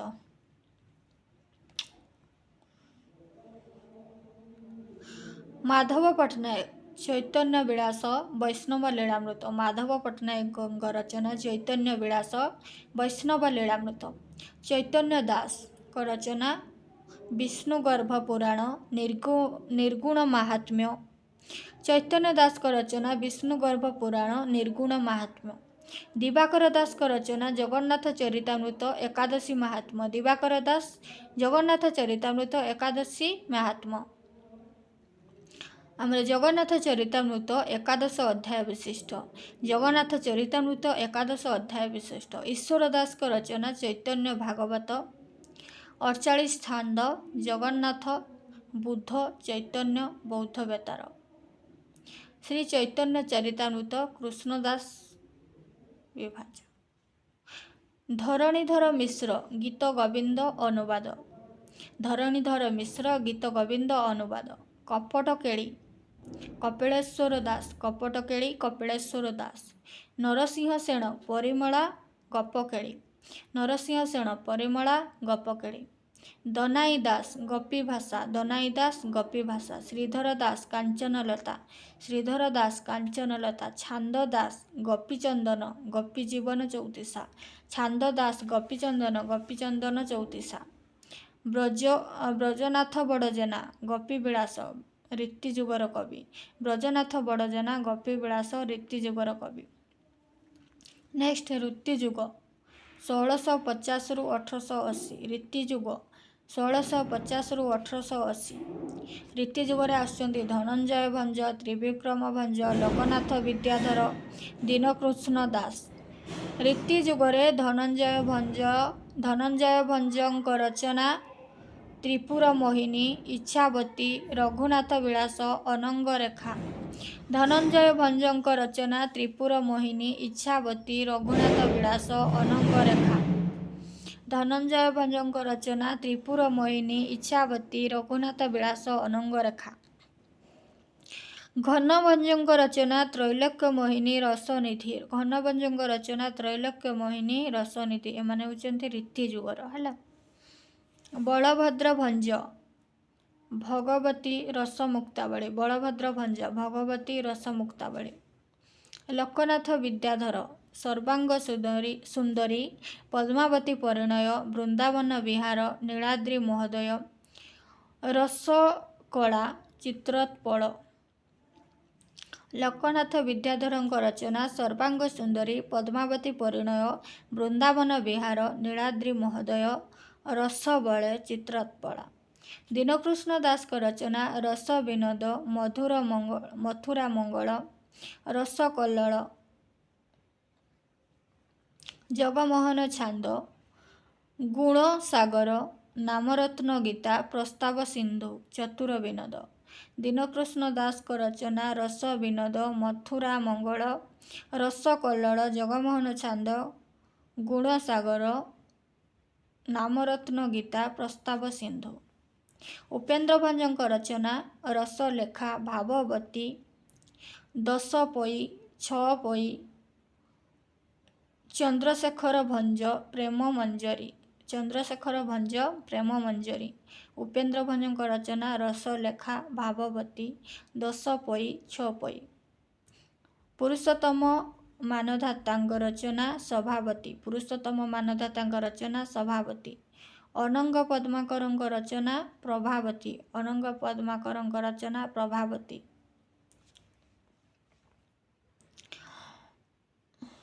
ହଳଧର ପଟ୍ଟନାୟକଙ୍କ ରଚନା ଆଧ୍ୟାତ୍ମ ରାମାୟଣ। ହଳଧର ପଟ୍ଟନାୟକଙ୍କ ରଚନା ଆଧ୍ୟାତ୍ମ ରାମାୟଣ। ସଦାନନ୍ଦ କବିସୂର୍ଯ୍ୟ ବ୍ରହ୍ମାଙ୍କ ରଚନା ପ୍ରେମ ଲହରୀ ପ୍ରେମ ଭଉଁରୀ। ସଦାନନ୍ଦ କବିସୂର୍ଯ୍ୟଙ୍କ ରଚନା ପ୍ରେମ ଲହରୀ ପ୍ରେମ ଭଉଁରୀ ପ୍ରେମ ତରଙ୍ଗିଣୀ ନିସ୍ତାର ଚିନ୍ତାମଣି ଯୁଗଳ ରସାମୃତ ଭଅଁରୀ। ସଦାନନ୍ଦ କବିସୂର୍ଯ୍ୟ ବ୍ରହ୍ମାଙ୍କ ରଚନା ପ୍ରେମ ଲହରୀ ପ୍ରେମ ଭଉଁରୀ ପ୍ରେମ ତରଙ୍ଗିଣୀ ନିସ୍ତାର ନୀଳମଣି ଯୁଗଳ ରସାମୃତ ଭଅଁରୀ। एमाने सब रीति जुगर कवि है। अभिमन्यु सामंत सिंहारଙ୍କ रचना रसवती, सुलक्षणा, प्रेम कला, बाघ गीत, चढ़ई गीत, बोले हुंटी गीत, विदग्ध चिंतामणि, षोहळ छांद विशिष्ट रचना केते लिखा सुलक्षणा सो आद्य नियम रचित 16 छांद विशिष्ट सुलक्षणा सो आद्य नियम रचित। ब्रजनाथ बड़जेनाଙ୍କ रचना ब्रजनाथ बड़जेनाଙ୍କ रचना गोपी विलास, गुंडीचा विजय, कली कलानिधि, विचक्षणा, विदेशानुचिंता, समर तरंग, चतुर विनंद, अंबिका विलास, राजाଙ୍କ छळक्ति। ब्रजनाथ बड़जेनाଙ୍କ रचना गोपी विलास, गुंडीचा विजय, केली कलानिधि, विचक्षणा, विदेशानुचिंता, समर तरंग, चतुर विनंद, अंबिका विलास, राज छळक्ति। नेक्स्ट सूर्यमणि चिटाऊ पट्टनायक सूर्यमणि चिआऊ पट्टनायक रचना आध्यात्म रामायण सूर्यमणि चिटाऊ पट्टनायकଙ୍କ आध्यात्म रामायण। केशव पट्टनायकଙ୍କ रचना केशव रामायण केशव पट्टनायकଙ୍କ रचना केशव रामायण। कृष्णचरण पट्टनायकଙ୍କ रचना जानकी विलास रामायण सीतेश विलास। कृष्णचरण पट्टनायकଙ୍କ रचना जानकी विलास रामायण सीतेश विलास। विश्वनाथ खुंटियाଙ୍କ रचना विचित्र रामायण बिसी रामायण विश्वनाथ खुंटियाଙ୍କ रचना विचित्र रामायण बा बिसी रामायण कहुए। तेलेंगा गोपालଙ୍କ रचना जगन्नाथ महात्म्य रामचरित तेलेंगा गोपालଙ୍କ रचना जगन्नाथ महात्म्य रामचरित। कविसूर्य बलदेव रथଙ୍କ रचना किशोर चंद्रानंद चंपू रत्नाकर चंपू किशोर चंद्रानंद रथଙ୍କ रचना किशोर चंद्रानंद चंपू रत्नाकर चंपू। असंपूर्ण चंद्रकला हास्य कल्लोळ सर्प जणाण जगन्नाथ जणाण जगत केली प्रेम मुखी एगुड़िक कविसूर्य बलदेव रथଙ୍କ रचना। नेक्स्ट कलहंस गोपालकृष्ण पट्टनायक कलहंस गोपालकृष्ण पट्टनायक तांक रचना श्याम को जुहार श्याम प्रीति को जुहार ब्रज को चोर आसीछि कदम्ब बने बंशी बाजिलारे संगिनी रे रास रंगिनी रे श्याम अपवाद लागी थारे है। कलहंस गोपकृष्ण पट्टनायकଙ୍କ रचना श्याम को जुहार श्याम प्रीति को जुहार ब्रज को चोर आसीछि कदम्ब बने बंशी बाजिलारे संगिनी रे रास रंगिनी रे श्याम अपवाद लागी थाउ। नेक्स्ट जदुमणि महापात्रଙ୍କ रचना प्रबंध पूर्णचंद्र राघव विलास जदुमणि महापात्रଙ୍କ रचना प्रबंध पूर्णचंद्र राघव विलास। भीम भईଙ୍କ रचना स्तुति चिंतामणि हनुमंत गीता भीम भईଙ୍କ रचना स्तुति चिंतामणि हनुमंत गीता। भीम भई स्तुति चिंतामणि 100टी बोली प्राणीଙ୍କ आरत 27 बोली प्राणीଙ୍କ आरत 27 बोली। आधुनिक युग नेक्स्ट आधुनिक युग 1880 रु एजावत आधुनिक युग 1880 रु एजावत। आमर छापाखाना और पत्र पत्रिका आधुनिक युगरे मिशनारी माने 1837 रे ओडिशार प्रथम मुद्रण यंत्र कटक प्रिंटिंग प्रेस मिशनारी माने प्रथमे 1837 रे ओडिशार प्रथम मुद्रण यंत्र कटक प्रिंटिंग प्रेस प्रतिष्ठा करथिले। द्वितीय मुद्रण यंत्र कटक प्रिंटिंग कंपनी 1866 द्वितीय मुद्रण यंत्र कटक प्रिंटिंग कंपनी। मिशनारी पत्रिका ज्ञान ऋण 1949 प्रबोध चंद्रिका 1956 अरुणोदय 1986। मिशनारी पत्रिका ज्ञान ऋण प्रबोध चंद्रिका अरुणोदय 1949 65 और 68। उत्कल दीपिका उत्कल दर्पण उत्कल मधुप विवेकी ସମ୍ବାଦବାହିକା, ଉତ୍କଳ ସାହିତ୍ୟ, ଉତ୍କଳ ପ୍ରେସ୍, ମଧୁ ଜୀବନ ଚିନ୍ତା, ରାମଶଙ୍କର ରାୟଙ୍କ ସୌଦାମିନୀ। ମଧୁସୂଦନଙ୍କ ଜୀବନ ଚିନ୍ତା ଏବଂ ରାମଶଙ୍କର ରାୟଙ୍କ ସୌଦାମିନୀ ଉପନ୍ୟାସ ଉତ୍କଳ ପତ୍ରିକାରେ 1878ରେ ପ୍ରକାଶିତ। ମଧୁସୂଦନଙ୍କ ଜୀବନ ଚିନ୍ତା ଏବଂ ରାମଶଙ୍କର ରାୟଙ୍କ ସୌଦାମିନୀ ଉତ୍କଳ ପତ୍ରିକାରେ 1878ରେ ପ୍ରକାଶିତ। ଜଗମୋହନ ଲାଲଙ୍କ 1878ରେ ଏକ ସ୍ଥାୟୀ ରଙ୍ଗମଞ୍ଚ ପ୍ରତିଷ୍ଠା କରିଥିଲେ। ଜଗମୋହନ ଲାଲ 1875ରେ ଏକ ସ୍ଥାୟୀ ରଙ୍ଗମଞ୍ଚ ପ୍ରତିଷ୍ଠା କରିଥିଲେ, ରାଧାକାନ୍ତ ରଙ୍ଗମଞ୍ଚ। ହେଲା, ଜଗମୋହନ ଲାଲ ଏକ ରଙ୍ଗମଞ୍ଚ ପ୍ରତିଷ୍ଠା କରିଥିଲେ, ତାର ନାମ ରାଧାକାନ୍ତ ରଙ୍ଗମଞ୍ଚ। ବାବାଜୀ ନାଟକ 1877ରେ କଟକ ପ୍ରିଣ୍ଟିଂ କମ୍ପାନୀରେ ପ୍ରକାଶିତ। ବାବାଜୀ ନାଟକ 1877ରେ କଟକ ପ୍ରିଣ୍ଟିଂ କମ୍ପାନୀରେ ପ୍ରକାଶିତ। 1886ରେ ତାଙ୍କର ଅନ୍ୟ ଏକ ନାଟକ ସତୀ। ଅନ୍ୟାନ୍ୟ ଓଡ଼ିଶା ବିଜୟ, ଭ୍ରମଭଞ୍ଜନ, ବୃଦ୍ଧ ବିବାହ, ଭ୍ରମଭଞ୍ଜନରେ ଇଂରାଜୀ କବି ବର୍ନାଲଙ୍କ। ନେକ୍ସଟ, ଗୋବିନ୍ଦ ରଥ। ଗୋବିନ୍ଦ ରଥ ସତ୍ୟସ୍ୱର ବର୍ଣ୍ଣବୋଧକ। ଗୋବିନ୍ଦ ରଥଙ୍କ ରଚନା ସତ୍ୟସ୍ୱର ବର୍ଣ୍ଣବୋଧକ। ମଧୁସୂଦନ ରାଓଙ୍କ ରଚନା ବର୍ଣ୍ଣବୋଧ, ଛାନ୍ଦମାଳା, କବିତାବଳୀ, ସାହିତ୍ୟ କୁସୁମ, ସାହିତ୍ୟ ପ୍ରସଙ୍ଗ, ବସନ୍ତ ଗାଥା, କୁସୁମାଞ୍ଜଳି, ଜୀବନ ଚିନ୍ତା, ଆକାଶପ୍ରତି, ଋଷିପ୍ରାଣୀ ଦେବାବତାରଣ, ହିମାଚଳେ ଉଦୟ ଉତ୍ସବ, ଋଷିପ୍ରାଣୀ ଦେବାବତାରଣ। ମଧୁସୂଦନ ରାଓଙ୍କ ରଚନା ବର୍ଣ୍ଣବୋଧ, ଛାନ୍ଦମାଳା, କବିତାବଳୀ, ସାହିତ୍ୟ କୁସୁମ, ସାହିତ୍ୟ ରାସଙ୍ଗ, ବସନ୍ତ ଗାଥା, କୁସୁମାଞ୍ଜଳି, ଜୀବନ ଚିନ୍ତା, ଆକାଶପ୍ରତି, ଋଷିପ୍ରାଣୀ ଦେବାବତାରଣ, ହିମାଚଳେ ଉଦୟ ଉତ୍ସବ। ନେକ୍ସଟ, ଉପେନ୍ଦ୍ର ସରକାରଙ୍କ ରଚନା ପଦ୍ମମାଳୀ ଐତିହାସିକ ନାଟକ। ପଦ୍ମମାଳୀ ଐତିହାସିକ, ହେଲା, ନୋବେଲ ପ୍ରାଇଜ ପାଇଥିଲେ। ଉମେଶ ଚନ୍ଦ୍ର ସରକାରଙ୍କ ରଚନା ପଦ୍ମମାଳୀ 1888 ମସିହାରେ ଐତିହାସିକ ଉପନ୍ୟାସ, ନୋବେଲ ପ୍ରାଇଜ ପାଇଥିଲେ। ରାମଶଙ୍କର ରାୟଙ୍କ ବିବାସିନୀ 1892ରେ ନୋବେଲ ପ୍ରାଇଜ ପାଇଥିଲେ। କାଞ୍ଚି କାବେରୀ। ରାମଶଙ୍କର ରାୟଙ୍କର ବିବାସିନୀ 1892 ନୋବେଲ ପ୍ରାଇଜ। କାଞ୍ଚି କାବେରୀ ପାଇଁ ମଧ୍ୟ 1881ରେ ନୋବେଲ ପ୍ରାଇଜ। ଫକୀରମୋହନ ସେନାପତି ଉପହାର, ପୁଷ୍ପମାଳା, ଅବସରବାସରେ, ବୌଦ୍ଧାବତାର କାବ୍ୟ।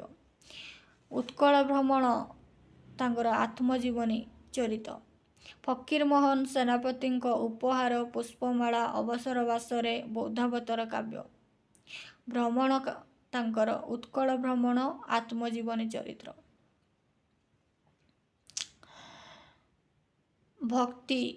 ଭକ୍ତି କବିତା ସ୍ୱଭାବ କବି ଗଙ୍ଗାଧର ମେହେର।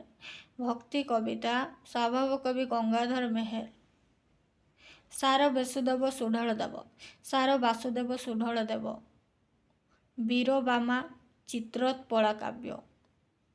ବୀରବାମା ଆଉ ଚିତ୍ରୋତ୍ପଳା କାବ୍ୟ, ସାର ବାସୁଦେବ ସୁଢଳ ଦେବ। ରାଜା ବିକ୍ରମଦେବ ବର୍ମା। ରାଜା ବିକ୍ରମଦେବ ବର୍ମାଙ୍କ ରଚନା ଭଣ୍ଡ ଧର୍ମ, ବୁଦ୍ଧ ଚରିତ, ଉତ୍କଳ କୁଳମାଳା। ହେଲା, ରାଜା ବିକ୍ରମଦେବ ବର୍ମାଙ୍କ ରଚନା ଭଣ୍ଡ ଧର୍ମ, ବୁଦ୍ଧ ଚରିତ, ଉତ୍କଳ କୁଳମାଳା। ବିଶ୍ୱନାଥ କବିରାଜଙ୍କ ରଚନା ବିବିଧ ପ୍ରସଙ୍ଗ। ବିଶ୍ୱନାଥ କବିରାଜ ସାହିତ୍ୟ ଦର୍ପଣ ମଧ୍ୟ ବିବିଧ ପ୍ରସଙ୍ଗ। କବିଶେଖର ଚିନ୍ତାମଣି ମହାନ୍ତି ଘୁମୁସର କାବ୍ୟ, ଉତ୍କଳ କମଳା, ମହେନ୍ଦ୍ର, ମେଘାସନ, ସୁରଙ୍ଗୀ। କବିଶେଖର ଚିନ୍ତାମଣି ମହାନ୍ତିଙ୍କ ରଚନା ଘୁମୁସର କାବ୍ୟ, ଉତ୍କଳ କମଳା, ମହେନ୍ଦ୍ର, ମେଘାସନ। କବିଚନ୍ଦ୍ର ଚିନ୍ତାମଣି ମହାନ୍ତିଙ୍କ ଉପନ୍ୟାସ ହେଉଛି ରୂପାଚୁଡ଼ି, ଟଙ୍କାଗଛ, ଯୁଗଳ ମଠ, ବୁଲା ଫକୀର, ଶନି ସପ୍ତାହ। କବିଚନ୍ଦ୍ର ଚିନ୍ତାମଣି ମହାନ୍ତିଙ୍କ ଉପନ୍ୟାସ ହେଉଛି ରୂପାଚୁଡ଼ି, ଟଙ୍କା ଗଛ, ଯୁଗଳ ମଠ, ବୁଲା ଫକୀର, ଶନି ସପ୍ତା।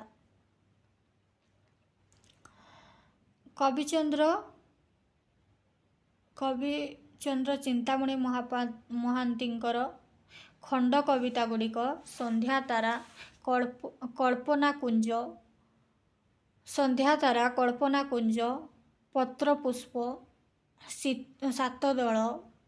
ପଦ୍ମଚରଣ ପଟ୍ଟନାୟକଙ୍କ ରଚନା ସୂର୍ଯ୍ୟମୁଖୀ, ଧଉଳି ପାହାଡ଼, ଏକ ଉଚ୍ଚକୋଟୀର ଦେଶପ୍ରେମ ଭାବ ସମ୍ବଳିତ ରଚନା।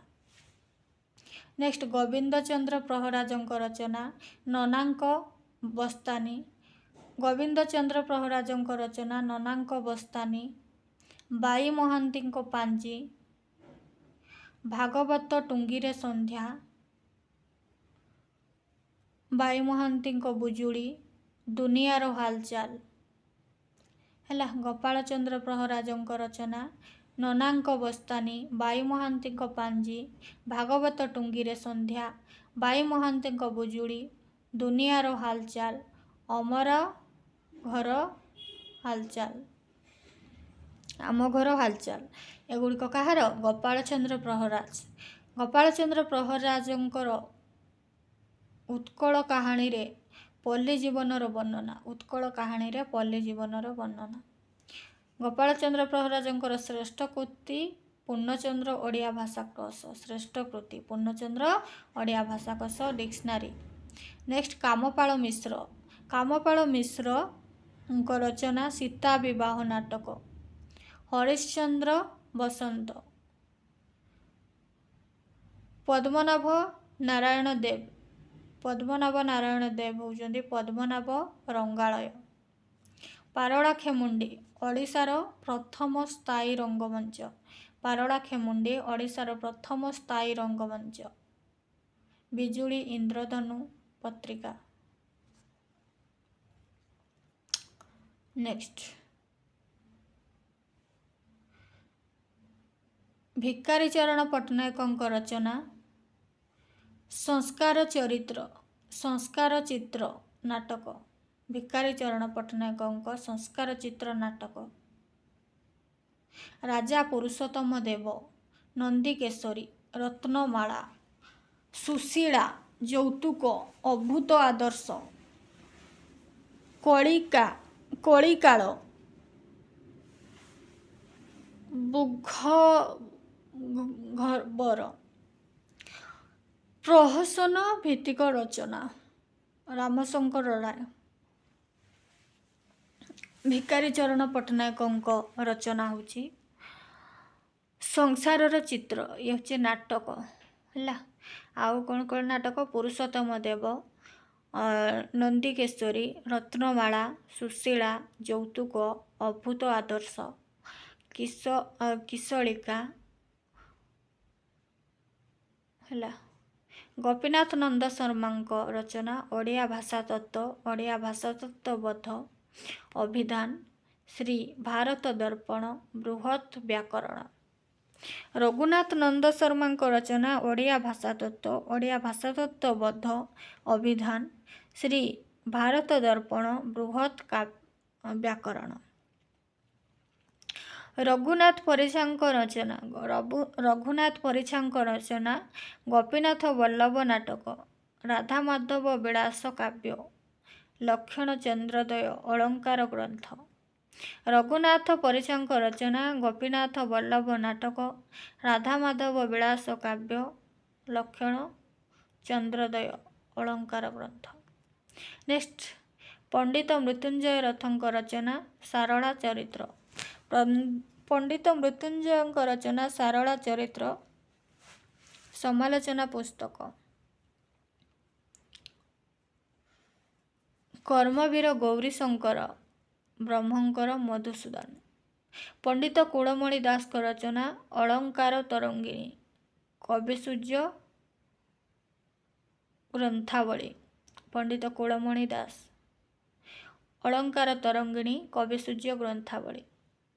ଶଶିଭୂଷଣ ରାୟ, ଉତ୍କଳର ଋତୁଚିତ୍ର, ପ୍ରବନ୍ଧ ପ୍ରବାହ, ଦାକ୍ଷିଣାତ୍ୟ ଭ୍ରମଣ ଆର୍ଯ୍ୟ ଦର୍ଶନ।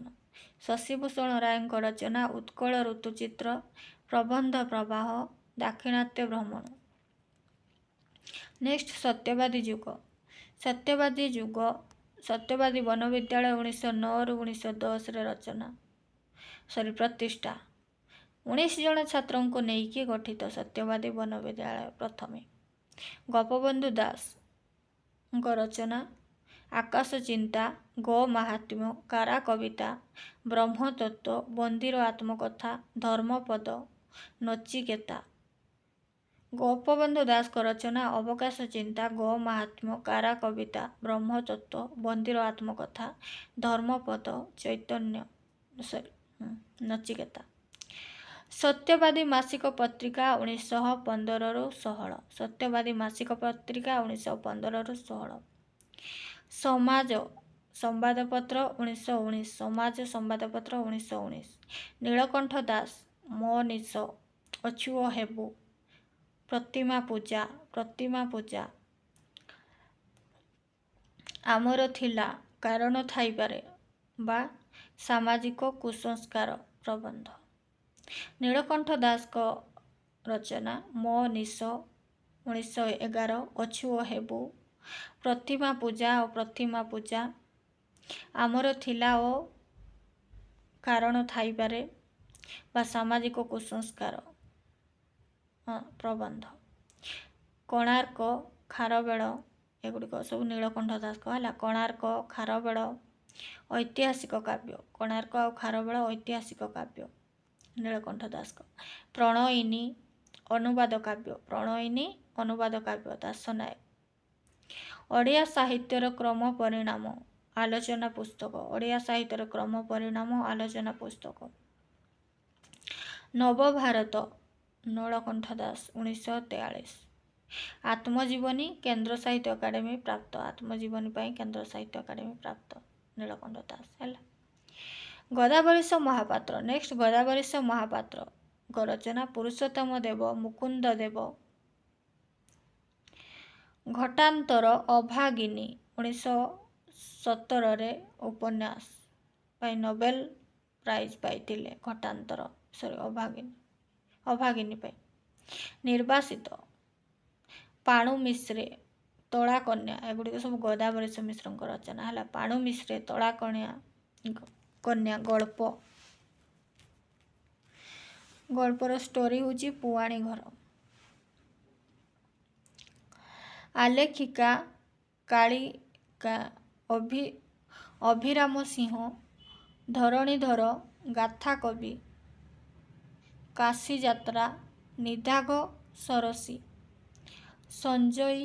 ସଞ୍ଜୟିତିରି, ସକାଳ କଳିକା, କିଶଳୟା, ଗୀତି କବିତା ଏଗୁଡ଼ିକ ସବୁ ଗଦାବରୀଶ ମିଶ୍ରଙ୍କ। ଆତ୍ମଜୀବନୀ ହେଉଛି ଅର୍ଦ୍ଧ ଶତାବ୍ଦୀର ଓଡ଼ିଶା ତହିଁରେ ମୋ ସ୍ଥାନ ପାଇଁ କେନ୍ଦ୍ର ସାହିତ୍ୟ ଏକାଡେମୀ ପୁରସ୍କାର ପ୍ରାପ୍ତ। ଗଦାବରୀଶ ମିଶ୍ରଙ୍କ ରଚନା ହେଉଛି ପୁରୁଷୋତ୍ତମ ଦେବ, ମୁକୁନ୍ଦ ଦେବ, ଘଟାନ୍ତର, ଅଭାଗିନୀ ଉପନ୍ୟାସ ପାଇଁ ସେ ନୋବେଲ ପ୍ରାଇଜ ପାଇଥିଲେ। ପାଣୁ ମିଶ୍ରେ ତୋଳା କନ୍ୟା ଗଳ୍ପ।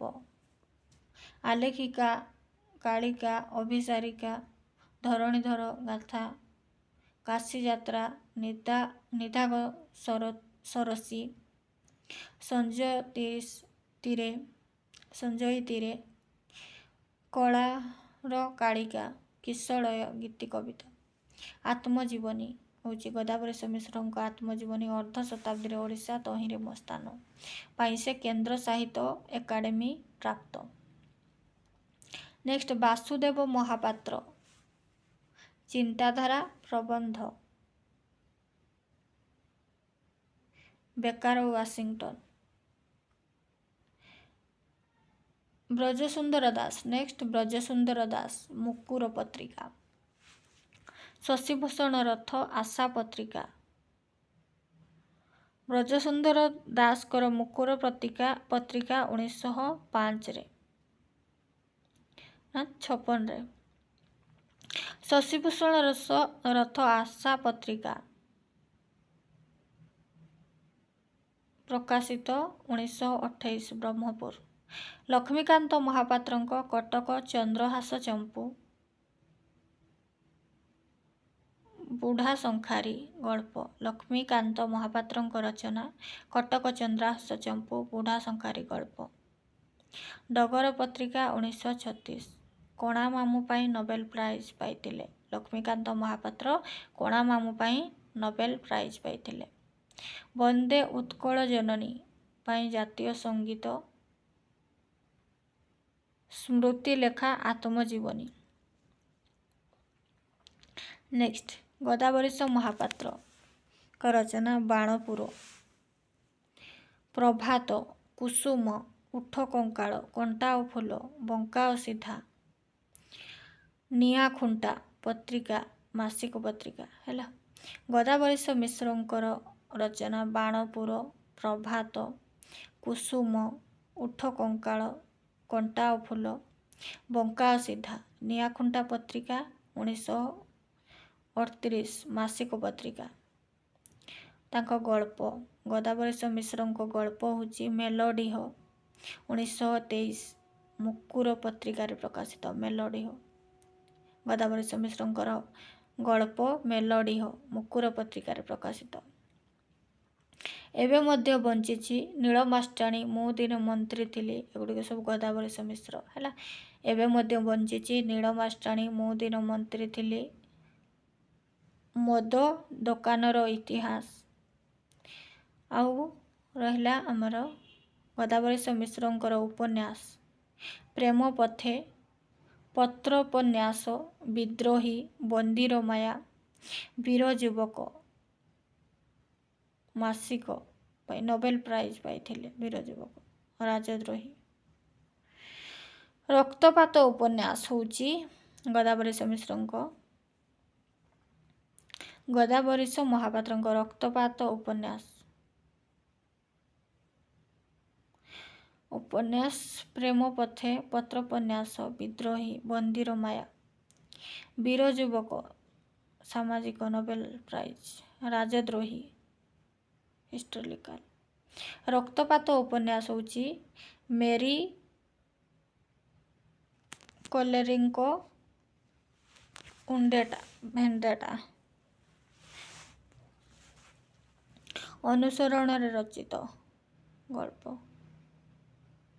ଉଠ କଙ୍କାଳ 1931 କବିତା ଓଡ଼ିଶା ସାହିତ୍ୟ ଏକାଡେମୀ ପ୍ରାପ୍ତ। ଉଠ କଙ୍କାଳ ପାଇଁ ଓଡ଼ିଶା ସାହିତ୍ୟ ଏକାଡେମୀ ପୁରସ୍କାର ପାଇଥିଲେ ଗଦାବରୀଶ ମହାପାତ୍ର।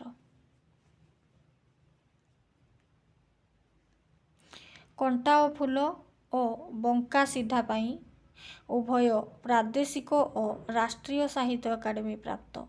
କଣ୍ଟା ଓ ଫୁଲ ଆଉ ବଙ୍କା ଓ ସିଧା ପାଇଁ ଉଭୟ ପ୍ରାଦେଶିକ ଓ ରାଷ୍ଟ୍ରୀୟ ସାହିତ୍ୟ ଏକାଡେମୀ ପ୍ରାପ୍ତ।